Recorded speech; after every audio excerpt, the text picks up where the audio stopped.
जय माँ काली, जय माँ तारा, जय भैरव बाबा। अगर आप ये वीडियो अभी सुन रहे हो तो हम इस वीडियो में बात करने वाले हैं शनि के गोचर, गुरु के गोचर, जो आने वाले कुछ दिनों में हो रहे हैं और उसकी इफ़ेक्ट ऑलरेडी आपको दिखने लग चुके हैं। राइट मैंने टाइम एंड अगेन आपको ये बोलती रही हूँ, गाइड करती रही हूँ कि बुध अब गोचर करेंगे, उसके बाद ही आपके दिमाग में जितने भी इल्यूजन्स है उस पर आपको क्लैरिटी मिलेगी, जो भी परेशानियां हैं उसका एक समाधान मिलेगा, जो भी तकलीफ़ है उसकी एक राह दिखने लगेगी। यानी आप काफ़ी समय से एक टनल से गो थ्रू कर रहे हो, आपको कहीं ना कहीं ऐसा हो गया जैसे कि आप उजाला में रहने की आदत भूल चुके हो, ऐसे अंधेरे में, घनघोर अंधेरे में डूब चुके हो। आपको ऐसा लगता है कि एक ऐसे पॉइंट आता है ना जहाँ पे आप अंधेरे में भी कंफर्ट महसूस करते हो, लगता है कि ठीक है यार, उजाला नहीं भी है, लाइट नहीं भी है, सुकून नहीं भी है, दर्द में मज़ा आ रहा है। Right you are somewhere acquainted with and comfortable with, habituated with being in pain, being in suffering, being in that state of guilt, agony, pain, fear, suffering। और यहीं पे मैं कुछ ऐसे भी सोल्स की सेशंस देख रही हूँ जो टाइम एंड अगेन वो हीलिंग सेशन ले रहे हैं। आई स्वेयर ऑन गॉड, वो इतने अवेयर हैं उनके अंदर की जो हीलिंग की ज़रूरत को पहचान रहे हैं और बार बार हीलिंग सेशन रह रहे हैं। अगर मैं जब भी उनके पास मल्टीपल बार उनकी हीलिंग के लिए आ रही होती है, मैं हमेशा ये कहती हूँ, listen to your soul calling. अगर आपकी सोल कॉलिंग है तो बोलें, because I am no one to जज, I am no one to stop, I am no one to guide you to have a session also. कि मैं बोलती हूँ अपने सोल कॉलिंग को सुनो, अगर ज़रूरत पड़े तो सेशन लेना, अगेन माँ काली ने परमिट किया तो सेशन लेना। राइट तो ये पीरियड ऐसा है कि मैं अपने अल्टीमेट बेस्ट वर्जन बनना चाहती हूँ और उस अल्टीमेट बेस्ट वर्जन बनने के लिए उस पे मुझे क्या करना है, कैसे आगे बढ़ना है, कहाँ मुझे मरहम पट्टी करने की ज़रूरत है, कहाँ मुझे दवा खाने की ज़रूरत है, कहाँ मुझे चलने की ज़रूरत है, कहाँ मुझे लाइफस्टाइल चेंज करने की ज़रूरत है। जैसे हम फिज़िकली ध्यान रख रहे हैं वैसे ही emotional and spiritual and divine energy जो हमारे अंदर है उसे भी टेम करने की ज़रूरत है। और मैंने I am so grateful to deal with such a mature souls जो अपने हीलिंग को प्रायोरिटी दे रहे हैं और हीलिंग ले रहे हैं। And I am not saying कि everyone should take it also, again listen to your soul calling. ठीक है, अब मई 11 तारीख को एक ट्रांजिट हुआ, ठीक है, बुध का। मई 16 तारीख जो शनि अमावस्या है, शनि अमावस्या के दिन शनि जयंती जो 16 मई को पड़ रहा है, शनि जयंती अगले ही दिन 17 मई को वो नक्षत्र रेवती में प्रवेश करेंगे। रेवती नक्षत्र मीन राशि के इसमें शनि महाराज प्रवेश करेंगे और वो लंबा समय के लिए वहाँ रुक रहे हैं। मई 17 फिर जून 2 तारीख को गुरु गोचर कर रहे हैं कर्क राशि में। इस समय ऐसे संजोग बन रहा है जहाँ पे बहुत कुछ रियलाइन होगा, बहुत कुछ रीसेट होगा, बहुत कुछ ऐसी एक विंडो बन रही है, ऐसे एक पोर्टल बन रही है जहाँ पर आपको अपने आप में ये संकल्प लेना होगा कि मैं जो हो रहा है उसे होने दूंगी। कहने का तात्पर्य ये कि अगर आपके जीवन से आपके लिए सर्वोत्तम जो आपको लग रहा था, आपके लिए जो सबसे बेस्ट आपको लग रहा था, आपको ऐसे लग रहा था कि ये मेरे जीवन में हुआ वाला सबसे बेस्ट पॉसिबल थिंग है, और अगर वो आपसे छूट रहा है तो उसे जाने देना होगा। अगर आपके जीवन में ऐसे कुछ हो रहा है जहाँ पर आपको तकलीफ़ हो रही है, पीड़ा हो रहा है, दर्द हो रहा है, आप उसे नहीं जाने दे पा रहे हो, यकीनन उसे जाने देना होगा। क्यों कह रही हूँ? इसलिए कह रही हूँ कि ईश्वर जो कर रहे हैं वो सोच समझ कर रहे हैं। पुराने रिश्ते टूट सकते हैं, नए रिश्ते बन सकते हैं, पुराने बातें खत्म हो सकती हैं, नई बातें शुरू हो सकती हैं। जो भी खत्म हो रहा है वो एक नई शुरुआत की आगमन है और इस बात को आपको स्वीकारना होगा।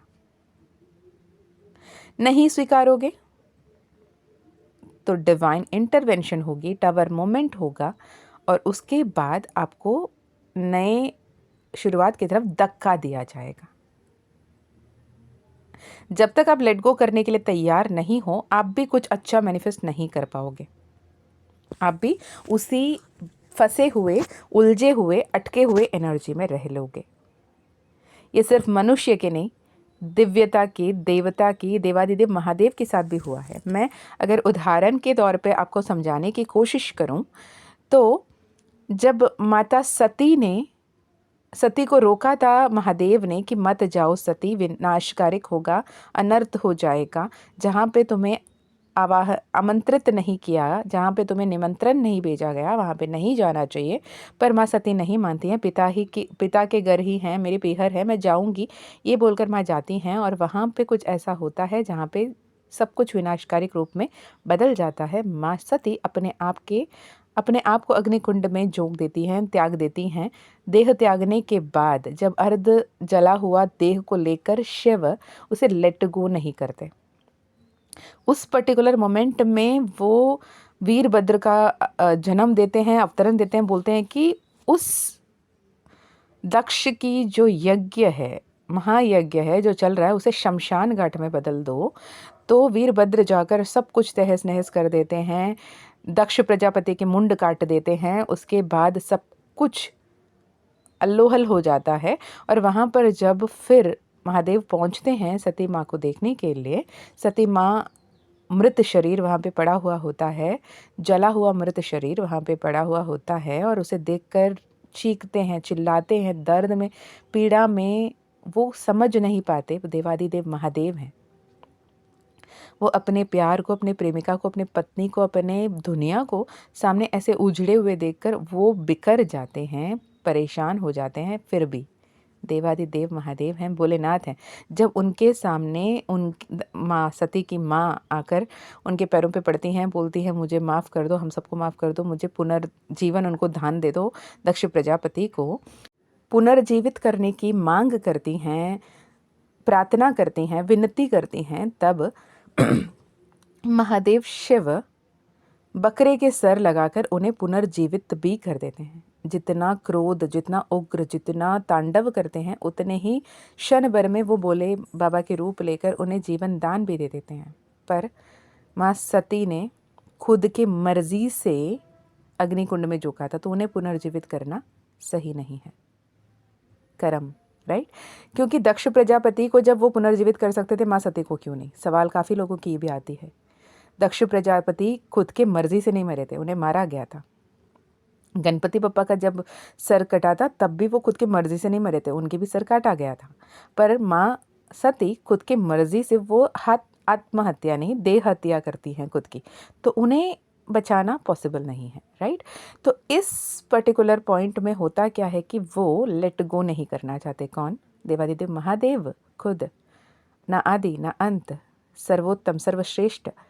वो खुद उन्हें लेट गो नहीं करना चाहते, नहीं कर पाते, तो वो उनके मरे हुए शरीर को लेकर दर बदर भटक रहे होते और सब कुछ विनाशकारी के रूप आगे बढ़ता चले जाता। क्योंकि सृजन, संरक्षण और डिस्ट्रॉय करना, संहार करना, जब तीनों सही संतुलित तरीके से काम चलें तो सृष्टि का सही निर्माण होता होगा।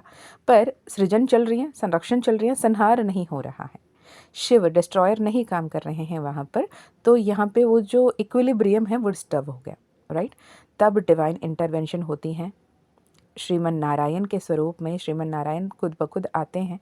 जब सारे देव, जो भी देवगण, सभी जाकर ब्रह्मा और विष्णु के सामने जाते हैं, वो बोलते हैं कि ऐसे होगा तो सृष्टि विनाश हो जाएगी, तो वो आते हैं, अपने सुदर्शन चक्र चलाते हैं और जो लेट गो नहीं करना चाहते थे महादेव शिव, उसे टुकड़े टुकड़े कर विनाश कर देते हैं और उस जो टुकड़े टुकड़े कर उन्हें छुड़वाते हैं, लेट गो करवाते हैं पेनफुली। उसके चलते फिर 51 शक्तिपीठ बना, वो अलग स्टोरी है। बट हाँ, उस मोमेंट में शिव के लिए वो सबसे पेनफुल मोमेंट था, जब वो छोड़ना नहीं चाहते थे। वो ये आस में लेकर चल रहे थे कि जीते मरते मैं तुम्हारे साथ रहूँगा, मैं कहीं नहीं जाने दूंगा, ना मैं कहीं जाऊँगा। ये एनर्जी में जो थे, उन्हें उसे रोका जाता है, उनसे उन्हें अलग किया जाता है ताकि आगे वो बेहतर दिशा में बढ़ पाएँ। अगर उस दिन श्रीमन नारायण ने सुदर्शन चक्र नहीं चलाया होता और वो माँ शक्ति के मृत शरीर को लेकर हर जगह चल रहे होते और वो अपने काम नहीं संभाल रहे होते, सृष्टि कहाँ होती। उस दिन उन्होंने लेट गो किया। हाँ, उस वियोग से, उस दर्द से, उस पीड़ा से, उस तकलीफ से जाकर उन्होंने समाधि धारण कर ली। उन्होंने ऐसे योग समाधि में बैठ गए, उनको पूरी दुनियादारी से कोई लेना देना नहीं थी, कुछ नहीं था। वो चुपचाप एक एकांत में बैठकर सिर्फ सोहम पे ध्यान लगाने बैठ गए। भले ही उनकी संरक्षण, सृष्टि का सृजन और संरक्षण तो चल रही थी, पर उनका काम अभी भी रुका हुआ था, लेकिन विनाशकारिक नहीं, एक नई अवसर प्रदान करने की तरफ। अब फिर माँ पार्वती की जन्म होती हैं, कई 100 जन्मों के बाद माँ पार्वती आती हैं। Then they are into very happy family. Ashok Sundari, Kartikeya, Ganpati सबके साथ वो बहुत खुशहाल जीवन जी रहे होते हैं। कहने का तात्पर्य ये कि जब आप कुछ चीज़ों को लेट गो नहीं करना चाहते, नहीं कर पाते, तो ये एनर्जी रहती है जहाँ पर लेट गो करवाया जाता है, एंड करवाया जाता है। भले ही वो दर्दनाक हो, भले ही वो पेनफुल हो, पर कुछ चीज़ें खत्म होना ज़रूरी है। अब वही फेज़ से आप भी गो थ्रू कर रहे हो, वो छोटा सा छोटा हो, बड़ा सा बड़ा हो, आप लेट गो नहीं कर पा रहे हो अपने ईगो को, अपने कॉन्शियसनेस को। अब ऐसे एनर्जी को आप मैनिफेस्ट करके बैठे हो जो आप डिज़र्व नहीं करते, और आपकी फ्यूचर सेल्फ बहुत पावरफुल है, बहुत इंटेंस है। तो ईश्वर खुद ब खुद आपके लिए काम कर रहे हैं और आपके जो लेट गो करने की ज़रूरत है उसे वो करवाएंगे। अब दर्दनाक रूप से लेट गो करवाना है या ग्रेसफुली खुद से लेट गो कर देना है, ये डिसीजन ईश्वर आपके ही हाथों पे छोड़ रहे हैं, सौंप रहे हैं। Right, decision is yours, because ultimately free will काम करती हैं। ईश्वर आपको फोर्स नहीं करते, पर उनको जो करना है वो करते ज़रूर हैं। ठीक है, तो ये यहाँ पर हुआ। अब आने वाली अमावस्या शनि जयंती शनिवार के दिन पड़ रहा है, तो शाम की एक हीलिंग सेशन होगी, 1.5-2 घंटे की रखने की कोशिश करूँगी मैं। ठीक है, आई इंटीमेट यू पीपल, जिन्हें भी उस दिन के अमावस्या की न्यू बिगिनिंग की, रीसेट की, शनि महाराज के जो नए पोर्टल है रेवती में गोचर करना, मतलब 30 साल की ऑडिट जो कंप्लीट कर रहे हैं, उसमें हम अपने फेवरेबली कैसे उसे कर सकते हैं, ये एक स्कीम, एक टाइम प्लान भगवान की कृपा से, माँ के आशीर्वाद से, क्योंकि 9 ग्रह जैसे भी चलें, 7 दिन जैसे भी चलें, 24 घंटे जैसे भी चलें, हर पल जैसे भी चलें, जब माँ और बाबा की कृपा साथ हो, सब कुछ बेहतर होना ही है और होकर रहेगा। इस विश्वास के साथ आगे बढ़िए। अगर आप अपकमिंग न्यू मून वर्कशॉप के लिए, न्यू मून वर्कशॉप जो है, उस वर्कशॉप में जो शनि जयंती की वर्कशॉप है, शनि महाराज की कृपा के बारे में हम बातें करेंगे, उनको बेटर कैसे हम, उनके साथ कैसे हम सही तरीके से सही कर्म करके न्याय के साथ कैसे आगे बढ़ सकते हैं, ये हम बातें करेंगे। अगर आपको एनरोल करना है तो आप कॉन्टैक्ट कर सकते हो। ओके, मैं मिलती हूँ नेक्स्ट वीडियो में। जय माँ काली, जय माँ तारा, जय भैरव बाबा, हर हर महादेव।